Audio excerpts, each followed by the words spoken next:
स्वागत है आपका। सबसे पहले मिर्जा मेहताब बैग जी।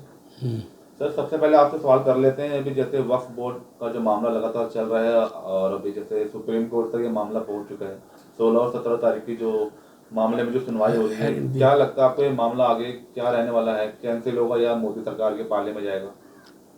देखिए, वक्फ बोर्ड का जो मसला है वो सिर्फ मुसलमानों का नहीं है।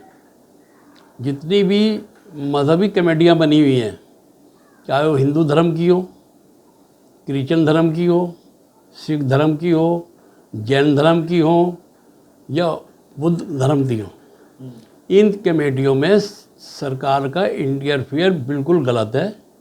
सरकार को जो काम करना चाहिए, सरकार वो काम नहीं करके फालतू के मुद्दे ला रही है। अब फ़र्ज़ करो, अगर आप जैसे सुप्रीम कोर्ट ने 16 तारीख में ये बात कही, अगर मुस्लिम वक्फ बोर्ड में आप गैर मुस्लिम लोगों को रखोगे या हिंदू की कमेटियां हैं मंदिरों की, इसमें क्या मुसलमानों को रखोगे? इसका सरकार से जवाब नहीं दिया गया। तो फिर दूसरे दिन उन्होंने कह दिया जी हाँ जी, हम गैर मुस्लिमों को मुस्लिम कमेटी में नहीं रखेंगे। अब सवाल मेरा यह है कि भाई इन कमेटियों में, वक्फ बोर्ड में, इसमें मिल के क्या तुम्हें बेनिफिट होगा? और जो आरएसएस के लोग हैं या इसके बीजेपी के समर्थन वाले लोग हैं, बताओ सुप्रीम कोर्ट का चीफ जस्टिस की क्या गलती है? अगर वो सही बात कर रहा है तो उसको आप गद्दार कह रहा हो, उसको आप उल्टी सीधी बात कर रहा हो। उपराष्ट्रपति जो पार्लियामेंट में हमारे वो कह रहे हैं कि जी सुप्रीम कोर्ट हमें आदेश नहीं दे सकता। भाई क्यों नहीं दे सकता? अच्छा, क्या सुप्रीम कोर्ट में ताला डाल दें? सुप्रीम कोर्ट ऐसी इदारा है जिसके साथ नाइंसाफ़ी होती है, वहाँ पहुँचता है, उसे इंसाफ मिलता है।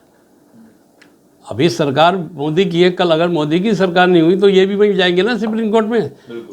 जब इनके खिलाफ आरोप लगेंगे जो इन्होंने घपले करे हैं, घोटाले करे हैं, तो सुप्रीम कोर्ट को एक महान देश की परंपरा की एक बहुत बड़ी अदालत है और इसमें मैं मानता हूँ संविधान से ही देश चलेगा और किसी चीज़ से नहीं चलेगा।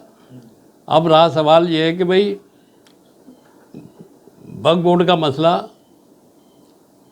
किसके फेवर में जाता है, ये आने वाला समय बताएगा। जैसे सोनिया गांधी, राहुल गांधी पर जो ईडी ने, जो नेशनल हेडर जो न्यूज़पेपर पे ईडी ने आरोप लगाए जा रहे हैं। नेशनल हेडर जो न्यूज़पेपर इंग्लिश का है, वो जब भारत गुलाम था जब से निकल रहा है और वो अंग्रेज़ों के ख़िलाफ़ लिखता था, जिसकी आरएसएस वाले गुलामी करते थे। और जब भी ये नेशनल हेडर की मुखालफत करते थे और आज भी करना है, क्योंकि आवश्यकता इनके पास आई है, तो ये बेमतलब का मनी लॉन्ड्रिंग का केस इन पे लाद रहा है, ईडी का गलत इस्तेमाल कर रहा है। तो ये देश में ऐसी चीज़ें नहीं होनी चाहिए। कल अगर राहुल गांधी देश का प्रधानमंत्री बनता है, तुम्हारा क्या होगा? बिल्कुल। ये तो मनमोहन सिंह जी शरीफ आदमी थे, इन्होंने गोधरा कांड को अवॉइड कर दिया। गोधरा कांड की फाइलें खुलनी चाहिए थी, नहीं खुली तो उसका बदला तुम ये दे रहे हो। तो ऐसी बातें नहीं होनी चाहिए, देश के लिए अच्छी नहीं है। आप डिफेंस की बात करिए कि चाइना से कैसे बचा जाएगा, चाइना हमारी सरहदों पे कब्जा कर रहा है। आप बेरोजगारी कैसे दूर होगी, इस पर चर्चा करिए। महंगाई कैसे खत्म होगी, इस पर चर्चा करिए। लोगों को सहूलियत कैसे मिलेगी, अच्छे मकान कैसे मिलेंगे, इस पर आप चर्चा करिए पार्लियामेंट में। वो तो आप कर नहीं रहे। पार्लियामेंट में 1 घंटे का खर्चा आता है 1 करोड़ रुपए। अगर 50 घंटे आपने बर्बाद कर दिया पार्लियामेंट के, तो 50 करोड़ का आपने नुकसान कर दिया। ये आपका बाप का पैसा नहीं है, ये खून पसीने की कमाई है गरीबों की, जो कारखानों में काम कर रहे हैं, फैक्ट्रियों में कर रहे हैं, सब्जियां बेच रहे हैं, टैक्स दे रहे हैं। ये इनके खून पसीने की कमाई है जो आप ऐसे में उड़ा रहे हो। मगर मिर्जा साहब, आज भाजपा की सरकार को बने हुए 2 महीने हो चुके हैं। देखिए, भाजपा की सरकार हाँ तो कर रही है ना घोषणा। वो मुख्यमंत्री ने कह दिया कि भाई स्कूलों की इंक्वायरी करो, जो फीस अभी तुम्हें जिस काम के लिए आए, तुमने जो घोषणा दी थी वो करो ना पूरी। ये फालतू के कामों में क्यों घुस रहे हो आप?